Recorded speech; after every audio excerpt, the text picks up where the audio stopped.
투자 부동산의 취득 당시의 장부 금액은 원가로 측정합니다. 거래 원가의 경우에는 최초 측정 원가에 포함합니다. 투자 부동산을 구매한 경우의 원가는 구입에 소요된 비용인 구입 금액과 구입에 직접 관련 있는 비용을 포함합니다. 직접 관련된 지출로는 세금 및 거래 원가 그리고 전문가에게 지급한 수수료 등이 포함됩니다.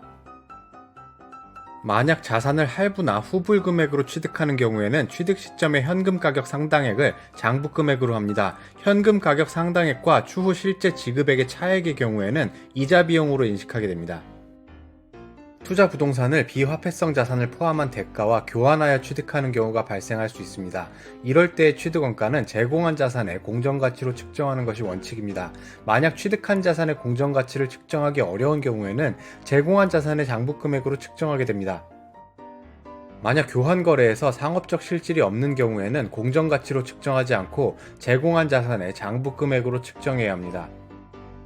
그런데 지출된 비용 중 취득원가에는 포함하지 않고 단기 비용 처리해야 하는 것들이 있습니다. 첫 번째로 누가 봐도 직접 관련이 없는 초기 원가입니다. 비용이 지출되었는데 기업이 부동산을 운영하는 데 필요한 상태에 이르게 하기 위한 활동과 무관한 비용을 의미합니다.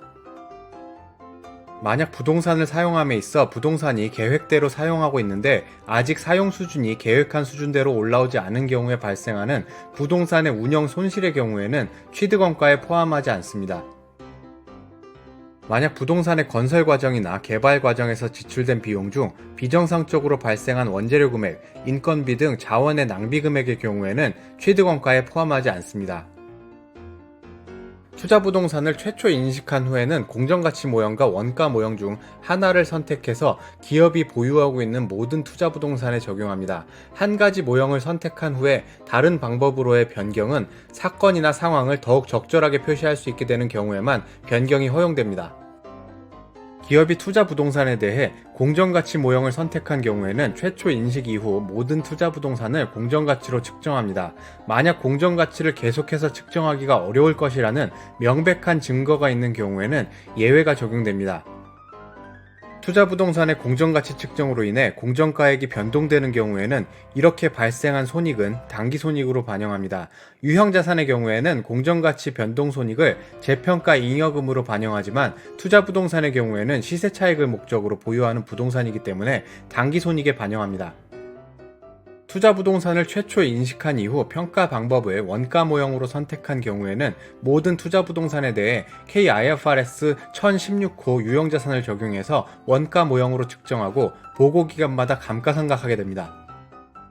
투자 부동산을 재무제표에서 제거하는 경우를 알아보도록 하겠습니다. 투자 부동산의 제거 사유는 크게 두 가지가 있습니다. 그중 첫 번째 사유는 기업이 해당 투자 부동산을 외부에 매각해서 처분한 경우입니다. 또는 금융리스로 제공하여 실질적으로 처분한 것과 동일한 경우에도 제거하게 됩니다. 두 번째 사유로는 투자 부동산을 처분하지는 않았지만 기업이 해당 투자 부동산을 영구히 사용하지 않기로 하고 앞으로도 더 이상 미래 경제적 효익의 유입을 기대하기 어려운 경우입니다.